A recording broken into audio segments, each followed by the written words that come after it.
Star Wars fanfiction is directed by Ron Howard, a man whose filmography is about as bland as his pasty white skin.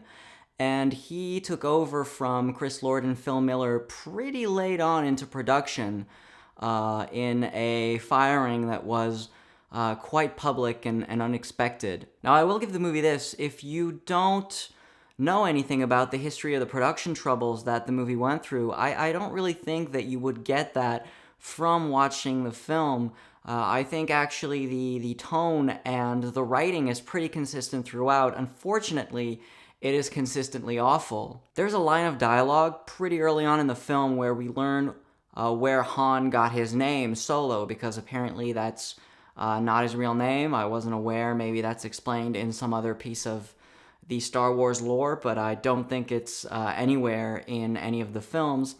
But anyway, there is a really uncomfortable, really poorly written scene where we understand where his name Solo comes from, and it is one of the most cringe-inducing dialogue in the history of the entirety of Star Wars. I would even go so far as to say it's just as bad as Hayden Christensen's famous sand monologue in Episode 2. I don't like sand. It's coarse and rough and irritating, and it gets everywhere. The entirety of the film feels like they found it in some 14-year-old's journal, and then for some inexplicable reason, Disney decided to produce the most expensive fan film ever made. At no point do any of the actors feel like they're actually incarnations of the characters that they're supposed to embody. They feel like children playing dress-up. They feel like a kid that found his dad's shoes in his dad's costume and is pretending to be an adult. Alden Ehrenreich is given the impossible task of reprising one of the most iconic characters / human beings that has ever graced the screen, and he doesn't pull it off because of course he can't. And that's not to say he's not a good actor. He's a tremendous actor. I recommend everyone check him out in the Coen Brothers' Hail Caesar that came out about 2 years ago, where he is fantastic and could have been a good choice to follow up Harrison Ford, but he just doesn't have that same presence, that same charisma. He tries very, very hard to be charming, to be witty, to be roguish, to be a scoundrel, and he really comes off as a tryhard.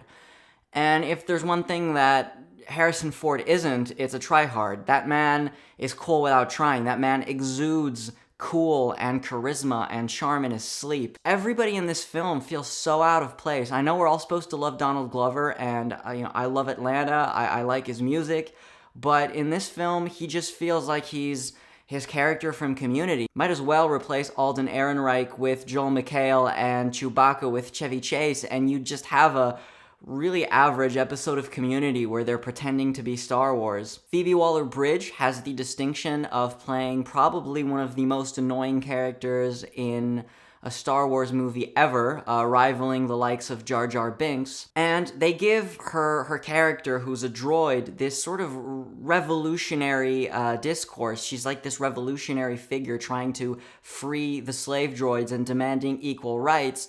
But she's so annoying and so insufferable that something that really could have worked, that could have been a good idea had it actually been well written, had it actually been used intelligently, it just loses any sort of comedic value and any sort of political discourse that you would want to attach to that. And as a result, she's just like the most annoying sort of social justice warrior type.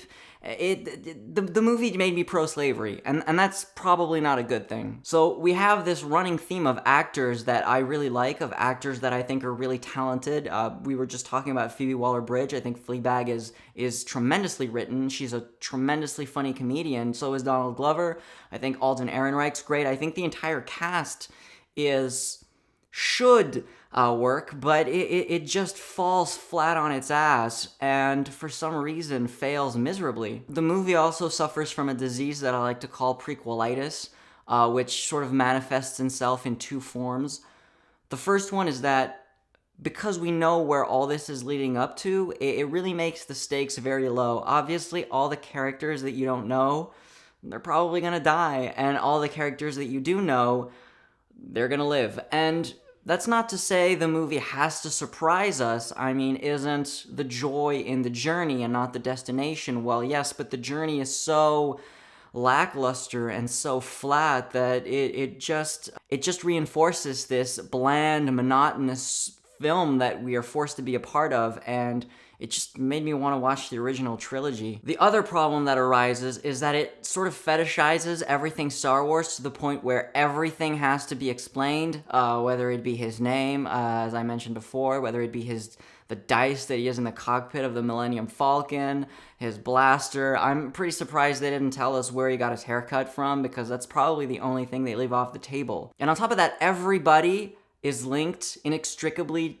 to one another, and everything has to harken back to the original trilogy, and even to the prequels, actually. And what that does is that takes your vast universe, your endless possibilities, your long timeline, a long time ago in a galaxy far, far away, your infinite planets and galaxies, and it just makes everything feel very small, feel like it's part of a screenplay rather than an organic world, and makes everything just feel incestuous. And a perfect example of that is the end of the movie, so major spoilage, I prefer to warn you. What we learn is that essentially, after having stolen the hyperfuel, Han decides to give it to what is the burgeoning rebellion, and so is essentially responsible for the origin of the rebellion against the Empire. And like I said, that again makes everything feel very small. This is going to be very nitpicky, which you'd think that if he was that influential in the origin of the rebellion, maybe somebody would have mentioned it in the original trilogy. Now that's really nitpicky, and those are the kind of details that I generally get annoyed when people bring up, because, like, ultimately, who cares? Of course, they're retconning everything after the fact. But what does bother me a lot more is that, to me, that seems completely contrary to the character of Han Solo that we get to know in the first Star Wars film, in A New Hope. Because Han is a roguish dick. He's really selfish. I mean, he only thinks about what's in it for him, and the growth of his character in the original trilogy was that he learned to fight for a cause, that he learned to fight for his friends and to fall in love and to think about other people besides himself. But in this film, Han Solo is actually a pretty kind and selfless character, and so that sort of contradiction really highlights the failure in the writing of this film. And these are things that I generally don't talk about, whether it be plot or story. I'm generally more interested in the audiovisual aspects of storytelling within film rather than plot elements or things like that. I let a lot of things go generally, and film like The Last Jedi, which is a mess, I will concede you, but I thought had some really good writing, actually, and some really beautiful moments of direction. But because these films are all trying to fit into this one universe, they essentially work as either episodes or spin-offs of a television show, and so as such the writing becomes much more important than with a film that's non-narrative focused, let's say. Unfortunately, Solo: A Star Wars Story is more akin to a high school play adapted from some shoddy fan fiction. And maybe that's down to the fact that there isn't a singular vision behind these movies anymore. I mean, supposedly Kathleen Kennedy should be that, but I don't really think she's doing a very good job. And say what you will about the Lucasfilms, especially the prequels, they definitely were the vision of a singular author, and no matter how bad they were, and some of them, and most of them are really bad, but the character arcs sort of made sense over the course of the 3 films, and now we've had these 4 films in 3 years made by different people.